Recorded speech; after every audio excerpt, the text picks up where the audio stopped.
Sentir para sanar. Este programa es una presentación de CIMAX. Muchas de las personas que me conocen no saben cómo llegué a la terapia emocional. Hoy yo te voy a explicar cómo llegué. Llegué a través del dolor. Es el dolor el que me trae a la biodescodificación y de eso vamos a hablar hoy aquí en Sentir para Sanar.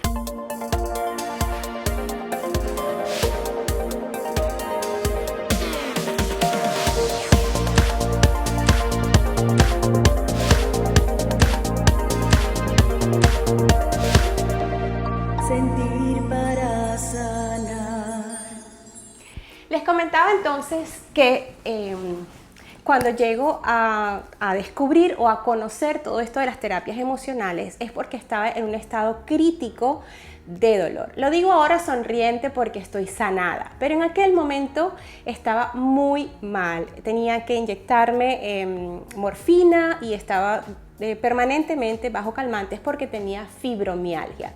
La fibromialgia es una mezcla de dolores musculares con huesos, con desánimo, quienes la han vivido saben lo terrible que es. Es algo que inclusive los médicos lo pueden diagnosticar, pero no saben que no hay una terapia como tal que diga, bueno, esto es para sanar la fibromialgia. Y no la hay porque esto viene de un origen emocional, un momento en el que la persona se siente sumamente atrapada, sin salida, que lo que está haciendo no es lo que le hace feliz, donde hay una cantidad de factores que influyen en que ese dolor esté allí. Yo lo atravesé, lo viví y lo sané a través de las terapias emocionales, específicamente a través de la biodescodificación, que es a lo que me dedico hoy en día en mis consultas, bien sea presenciales o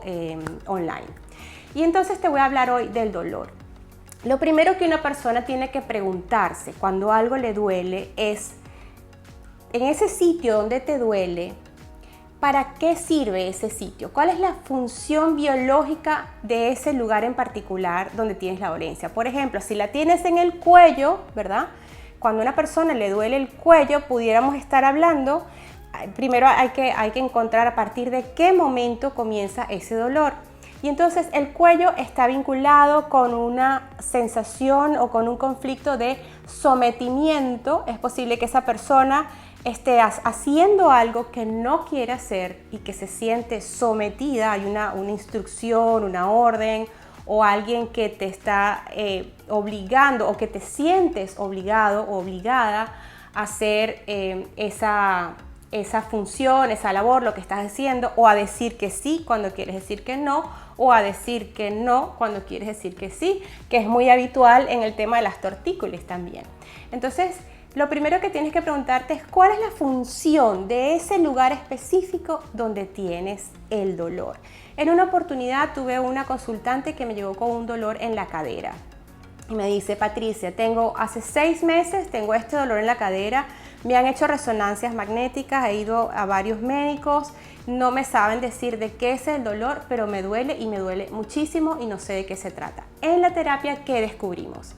Descubrimos, primero que nada, que cuando es un dolor así inexplicable, ya sabemos que hay un conflicto de un contacto impuesto. Es decir, que la pista te dice, bueno, esa persona vivió un momento en el cual alguien la tomó por allí, le hizo un contacto impuesto con el cual ella no se sentía a gusto.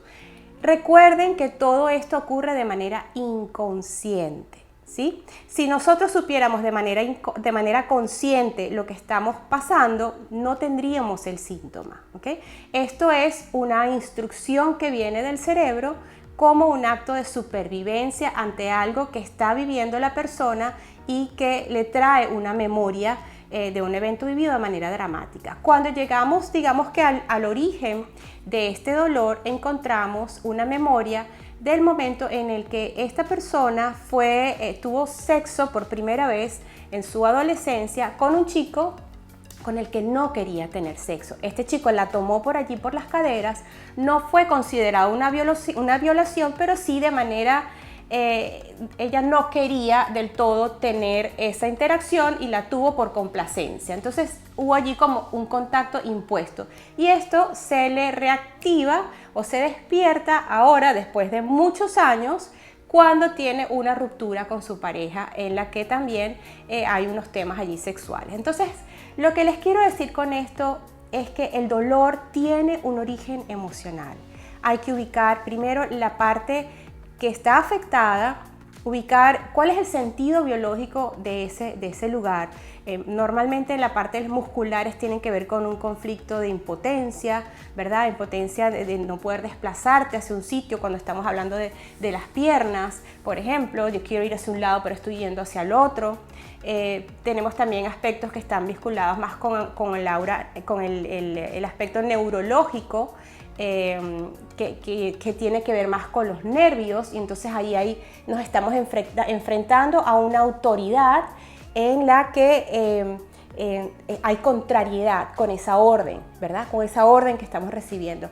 A lo mejor esto te suena muy complicado, pero créeme que es muy sencillo y es lo que trabajamos precisamente en las sesiones de biodescodificación. Te invito a que me hagas tus preguntas, las coloques acá abajo en el YouTube, si estás padeciendo de alguna dolencia y yo con mucho gusto las voy a poder ir contestando o por el Instagram.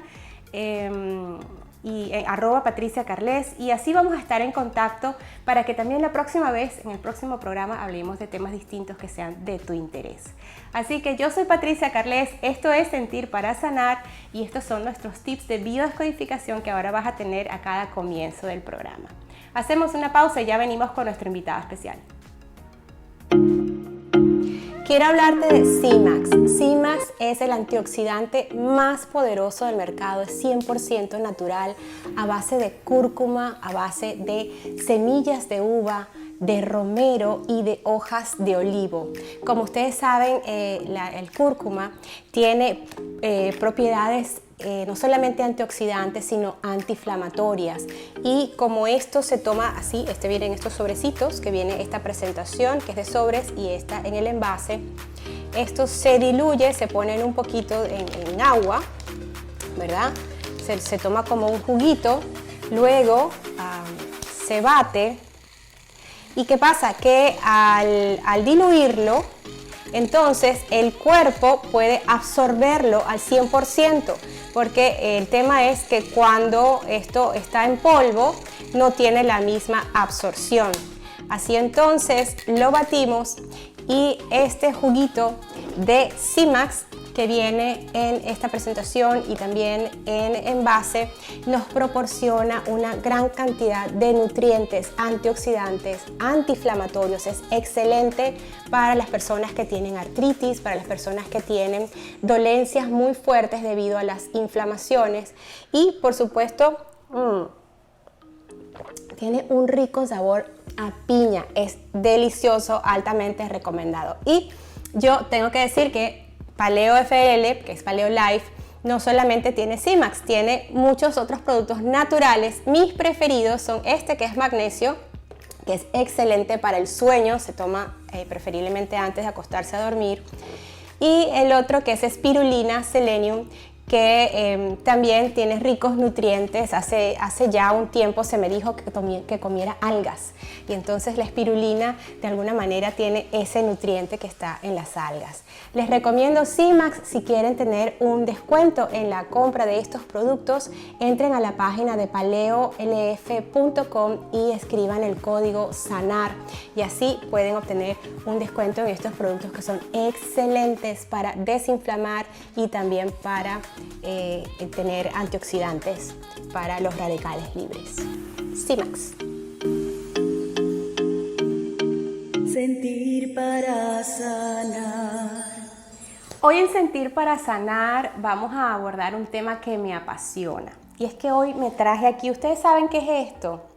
Esto es un fósil de una oreja de una ballena. Esto tiene 15.000 años. Y me lo traje porque hoy vamos a tocar el tema de la Atlántida.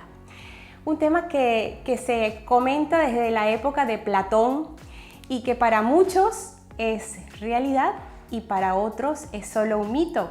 Por eso hoy acá en Sentir para Sanar tengo un invitado muy especial que se dedica a no solamente la parte de como historiador, sino que además ha escrito muchos libros y en los que en algunos de ellos habla del misterio de la Atlántida. Antes de presentarlo, bueno, él es José Luis Jiménez. Yo tengo acá algunos de sus libros.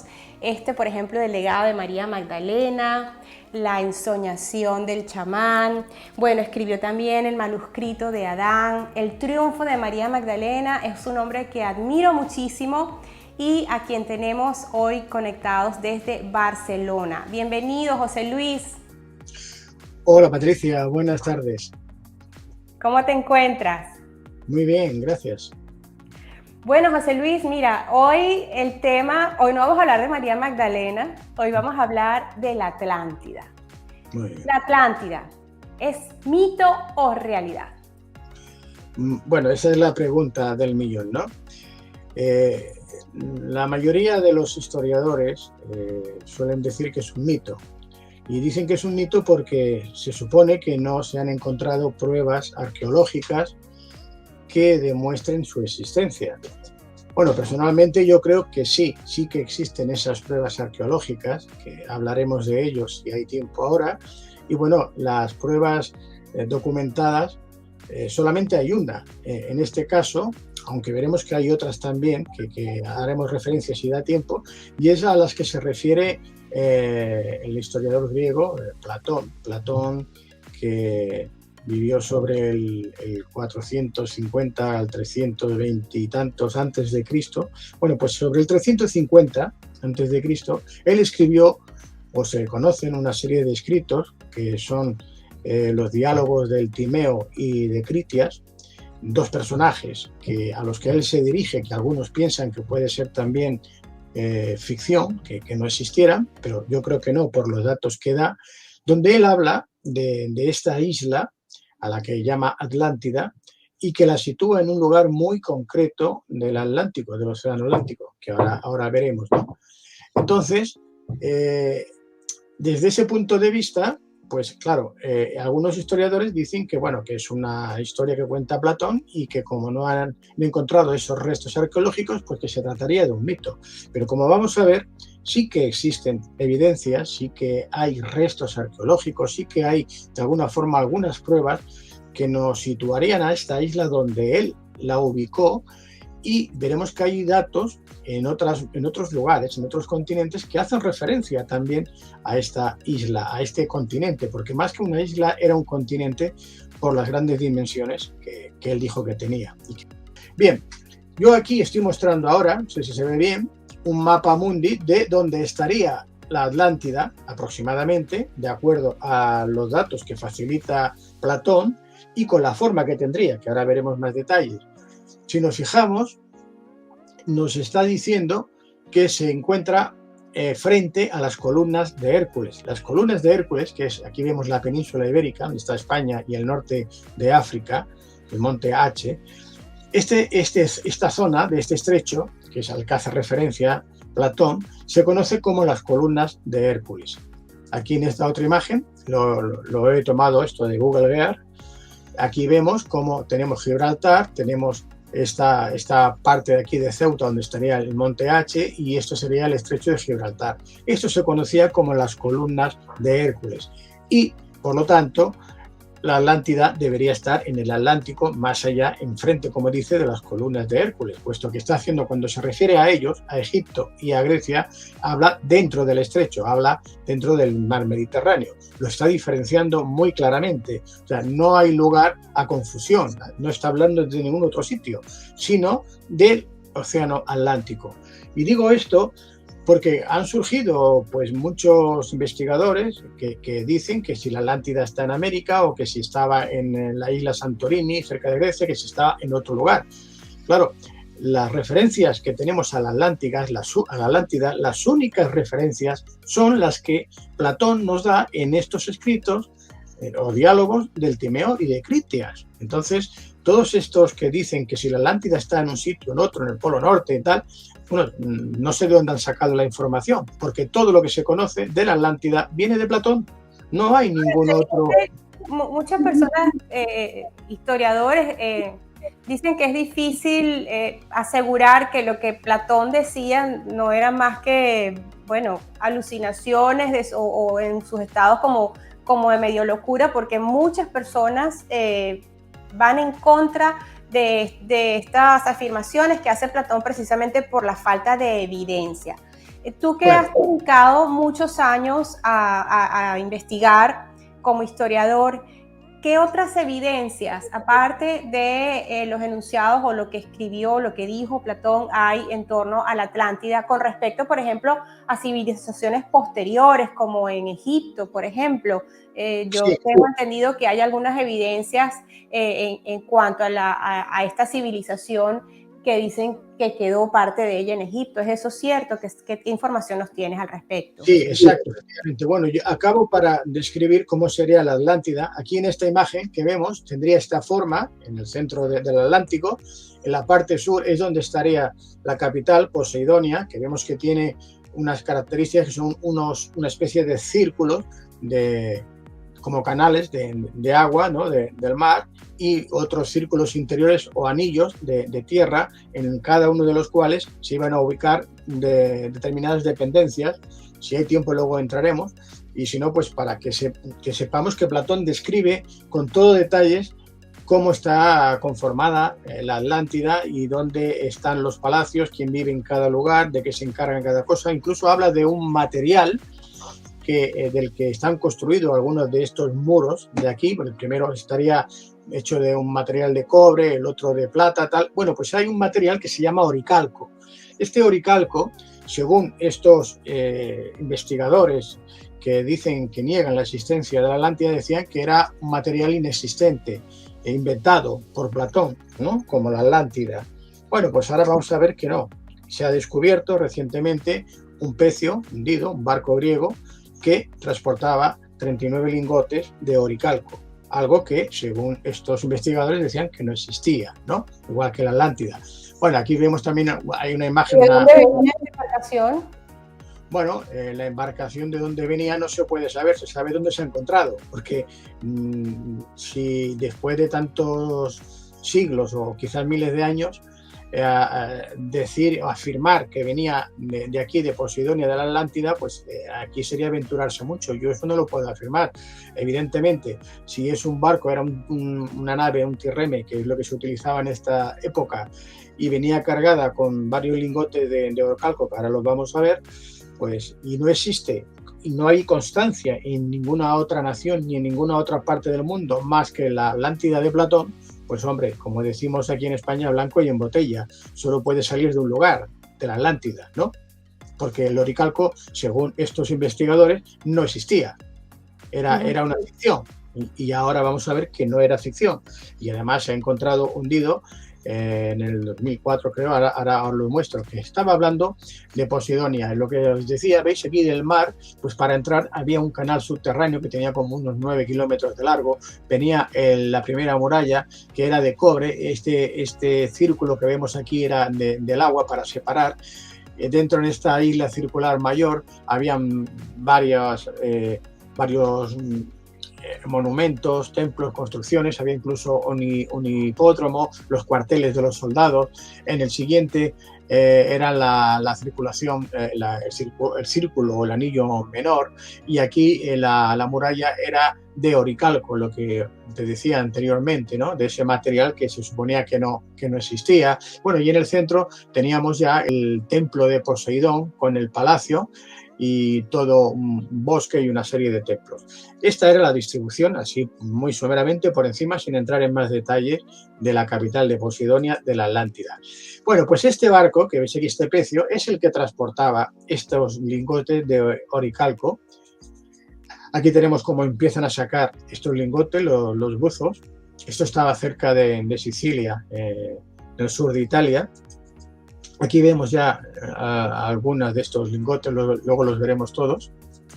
Y aquí tenemos los 39 lingotes de este metal oricalco, que se suponía que no existía, que por cierto Platón cuando hablaba de la Atlántida, no solamente se quedó en la Atlántida, incluso hablaba también de Egipto y hablaba de las pirámides, ¿no? Decía que las pirámides, lo que es el piramidón, la parte superior de la gran pirámide de Giza, que no lo tiene, ha desaparecido, era todo de oricalco, ¿no? El oricalco era un material que en la Atlántida tenía mucho más valor incluso que el oro y que la plata. Pues no es de extrañar que haya desaparecido. Pero aquí tenemos estos lingotes de oricalco que se supone que es una mezcla, ¿no? Entre varios metales, entre cobre, plata, zinc, etcétera. Se desconocía hasta ahora, es decir, no hay ningún otro lugar donde hubiesen aparecido ningún objeto, nada. Es posible, José Luis, y te interrumpo, ya que el oricalco es algo que no se ha encontrado en ninguna mina, por decirlo de alguna manera, acá en la Tierra, ¿es posible que el oricalco haya venido de otro planeta, por ejemplo? Bueno, pudiera ser que la aleación original, el conocimiento, se haya transmitido de seres llegados de otro planeta, pero los materiales con los que está realizado esta aleación sí que existen en la Tierra, a menos de que tenga algún otro componente que desconozcamos. Yo no conozco toda la aleación, todos los materiales, pero sí está confirmado, nuestros telespectadores lo pueden comprobar poniendo en Google oricalco encontrado aquí en Sicilia y van a ver que efectivamente se corresponde con este material. Como es un material, los elementos que está compuesto, que existen en la Tierra, pues hombre, afirmar que viene del espacio, yo creo que es demasiado aventurarse. Ahora bien... Es un material tan valioso, ¿cómo es posible entonces que no se haya explotado antes o se haya encontrado como el oro o como algunas otras? Bueno, porque el oro sí que está en las minas, la plata también, el cobre también, pero el oricalco es una mezcla de varios. Entonces hay que conocer, hay que tener ese conocimiento para saber realizar esa mezcla. Entonces, cuando estamos hablando de 12.000, 13.000 o 14.000 años atrás, que se supone, según la ciencia ortodoxa, pues la mayoría de los seres humanos íbamos en taparrabos, ¿no? Con hachas de piedra, en fin, no se conocía, en este caso la metalurgia, pues si alguien poseía este material que se desconocía cómo obtener, pues adquiría un valor mucho más grande que el que se podría obtener desde las propias minas. Es lo que yo imagino que le daba este gran valor. Y bueno, esta sería una evidencia de que ya tenemos algo que está contradiciendo lo que niegan la existencia de la Atlántida, porque también negaban la existencia del oricalco. Ahí tenemos el oricalco. Y tú me preguntabas antes sobre Egipto.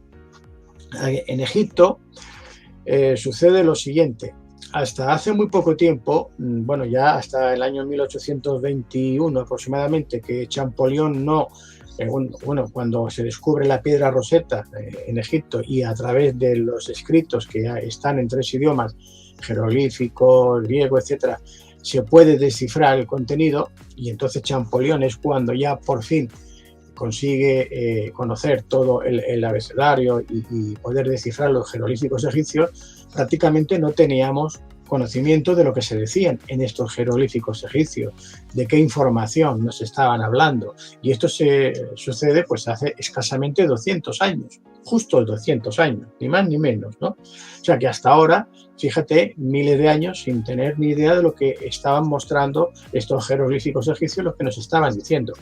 Pues justamente en el año 1799, cuando Napoleón está haciendo la campaña en Egipto, que está luchando contra los mamelucos y tal, pues el ejército de Napoleón, al mando del cual iba un general, que manda, bueno, aquí yo ahora estaría hablando de las pirámides, de lo que tiene en Egipto relacionado con la Atlántida, pero me llevaría mucho tiempo y no lo tenemos, no disponemos. Voy a pasar directamente a hablar de lo que se encontró en Egipto, que hace referencia a la Atlántida. O sea, que saltó toda esta información que es muy extensa, es muy interesante, muy importante, pero no tenemos tiempo, y voy a hablar de lo que se encuentra cuando Napoleón, como os estaba diciendo, pues lleva a cabo la campaña en Egipto, ¿no? Junto a los mamelucos. Bien, aquí tenemos el templo que ahora se conoce como de Dendera, la ciudad de Dendera. Esto estaba cubierto de arena.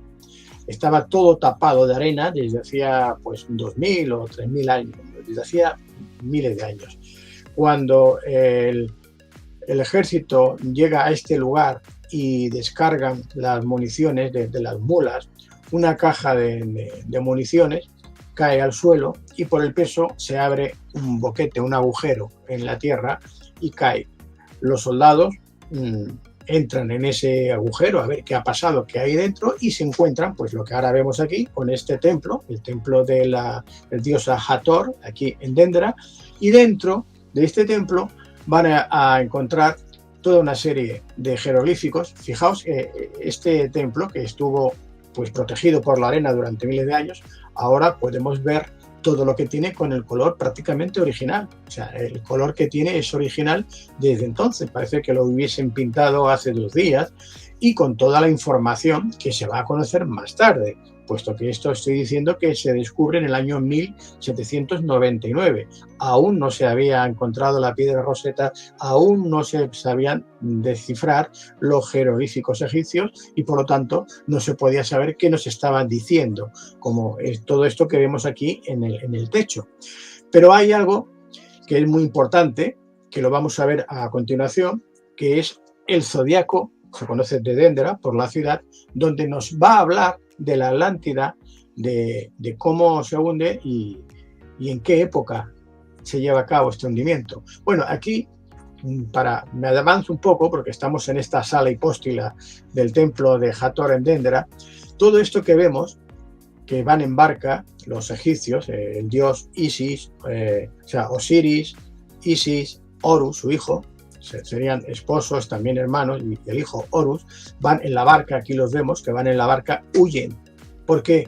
Porque la Atlántida se está hundiendo, como hemos comentado, y tienen que huir en barca, ¿no? Y lo representan así.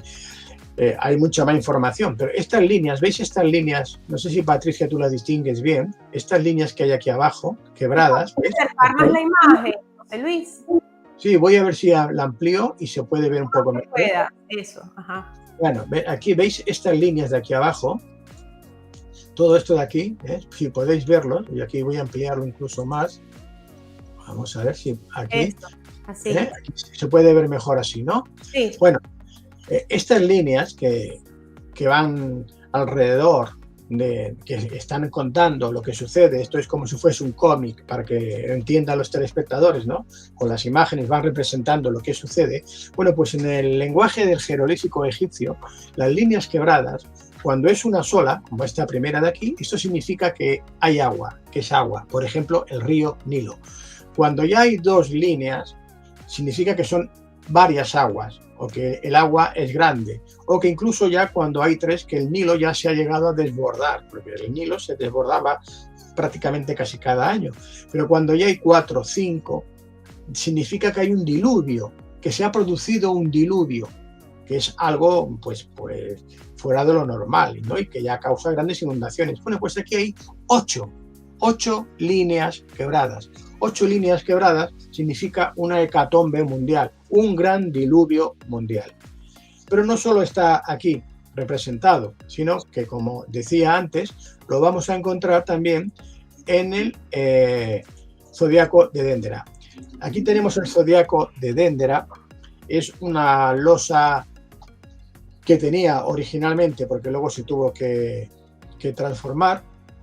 Es una losa bajo relieve o planiferio que tiene unos 3,60 metros de lado por otros 2,40 de ancho y unos 90 centímetros, casi 1 metro de grueso.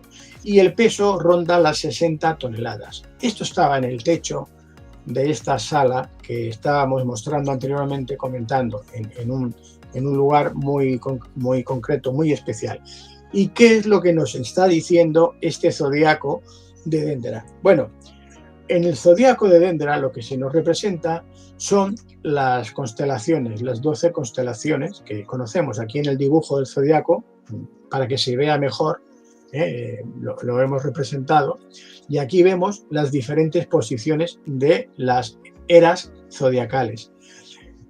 Aquí tenemos los nombres de todas. ¿Esto se entiende como un aporte de la civilización Atlantis? Sí, claro. Entonces, aquí, ¿qué nos están diciendo?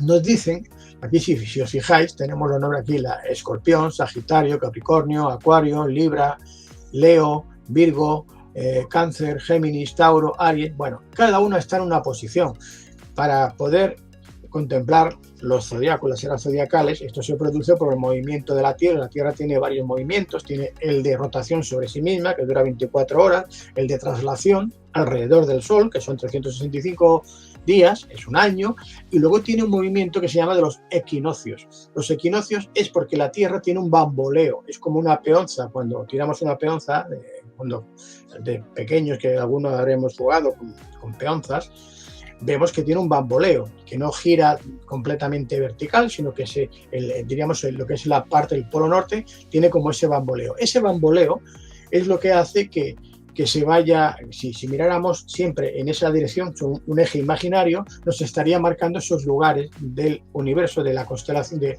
la cúpula estelar, donde veríamos estas diferentes constelaciones. El círculo, cuando la Tierra con ese bamboleo consigue realizar todo ese círculo, transcurren 25.695 años, casi 26.000 años, hablando así en números redondos, ¿no? Pues bien, este periodo de tiempo, que es el que se está contabilizando con estas eras zodiacales, están indicando lo que sucede en cada una de ellas. Y vemos como en la era de Leo, aquí, fíjate, lo voy a remarcar, lo voy a ampliarlo aquí para que se vea bien. Aquí tenemos la zona de Leo y vemos que está en una barca. ¿Ves? Aquí tenemos a una de las diosas con la barca, que antes hemos visto a Isis, Osiris y Horus, en la barca de Leo, que es la que arrastra al resto de las constelaciones. Detrás de ella vienen las demás. Leo es que Leo, en este caso, está haciendo referencia a unos 10.500 años aproximadamente antes de Cristo. Es cuando estábamos en la era de Leo. Y es aquí cuando se produce ese diluvio y el hundimiento de la Atlántida. Y tienen que huir los atlantes en la barca. O sea que esto es lo que nos está indicando el zodiaco de Dendra, entre otras cosas, pero para no alargarme demasiado. Otra prueba, otra evidencia que nos está diciendo lo que sucedió. Pero no es lo único, no es lo único. Antes me comentabas tú si se fueron a otros países. Pues sí, mira, esto que tenemos aquí es un grabado en piedra. Esto estaba en Quital, en Guatemala. Y hacía referencia precisamente a esto. Habían representaciones del hundimiento de la Atlántida. Aquí vemos, fíjate, vamos a ampliar también. Aquí vemos un volcán, cómo está saliendo el humo, las cenizas del volcán. Aquí vemos el terremoto, cómo se están cayendo los bloques de las construcciones, de los templos. Vemos a la gente que se está ahogando, los peces que se mueren también, porque imagino por el volcán. Y vemos aquí cómo están huyendo en barca las personas que se consiguen salvar. Desgraciadamente, estos en los años 30 del siglo pasado, estas representaciones las arrancaron de allá unos, bueno, se dicen que eran exploradores o investigadores alemanes. Era cuando el Tercer Reich estaba en su auge, y se las llevaron para Alemania y ya nunca más se ha sabido de ellas. Gracias a que tenemos algunas de estas fotografías que podemos demostrar la existencia de estos grabados y de lo que están explicando y contando. Porque vamos a ver que, bueno, para el que aún lo dude, en este planeta, en este mundo, no gobiernan los que nosotros creemos, ¿no? No son los gobernantes los que realmente tienen el poder para lo que se tiene que hacer o no se puede hacer, etcétera. Hay otras fuerzas, hay otros gobiernos ocultos, yo les suelo llamar la élite oscura, ¿no? Que llevan ya mucho tiempo detrás, que suelen ser estos poderes fácticos, ¿no? Que desde hace ya miles de años intentan que el ser humano, la población en general, siga sumido en la ignorancia, que no despierte.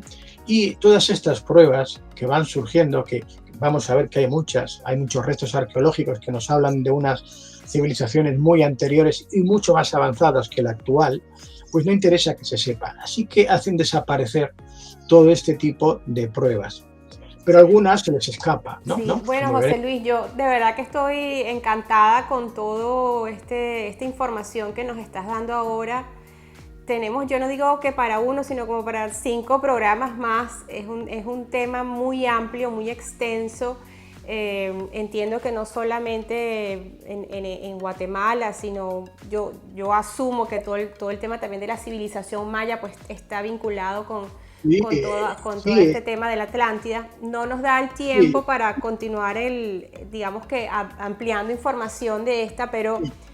te Solo agradezco déjame, muchísimo sí, este permíteme gran apoyo. un Sí, sí, minuto, ya vamos a un minuto continuar, solamente. pero quería Patricia, antes, con lo que estabas hablando de estas otras civilizaciones, que precisamente por este tipo de información es que se hacen este tipo de programas, para que ustedes puedan buscar y seguir indagando acerca de si es o no real la civilización del Atlante. Ya para cerrar, coméntanos, José Luis.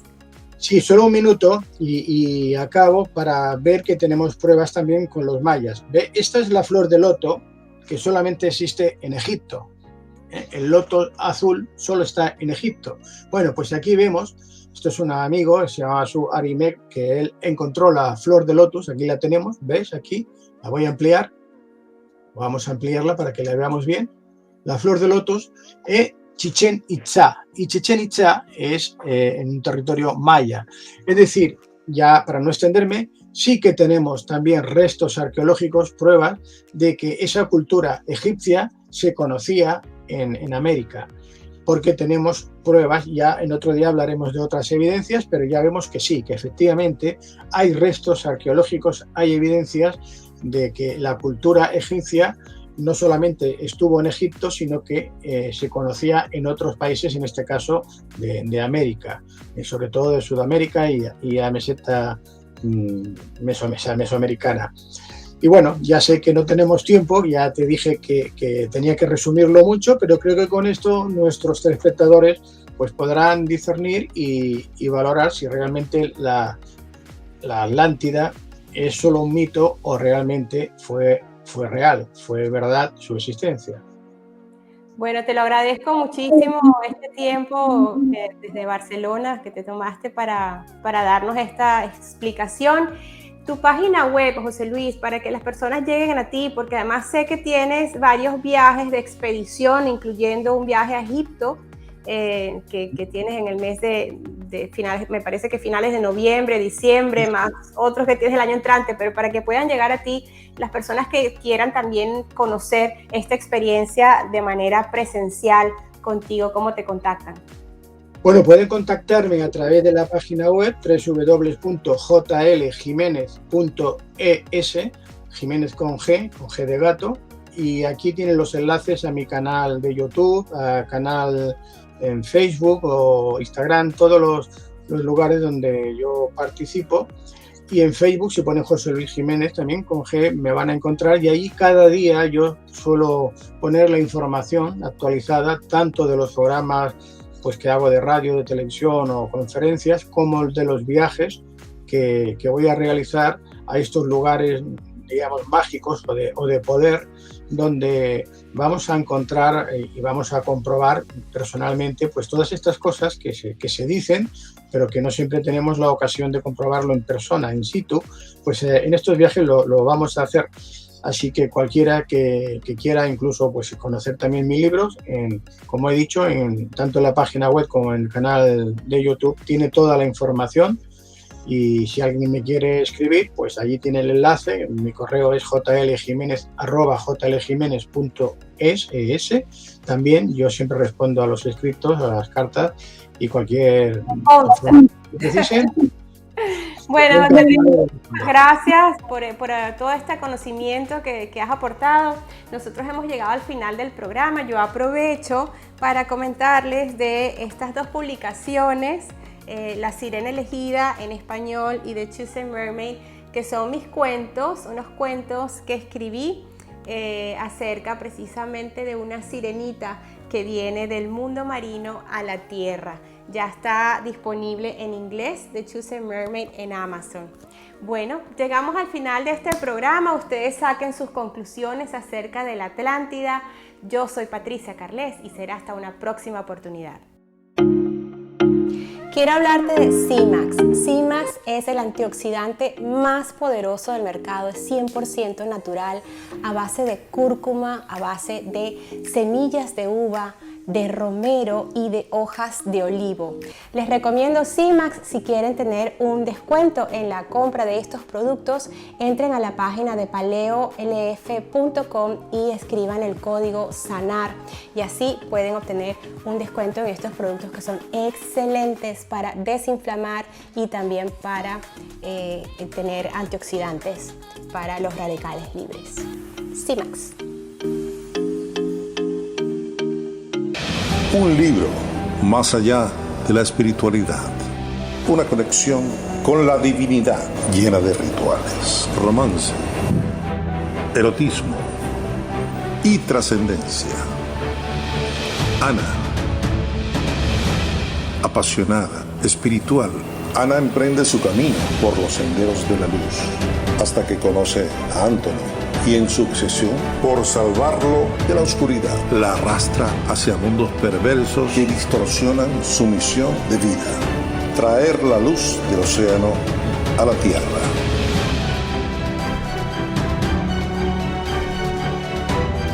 Pero Ana descubre que no está sola. Una legión de diosas la colapan, la colapan, la colapan. Disponible en Amazon.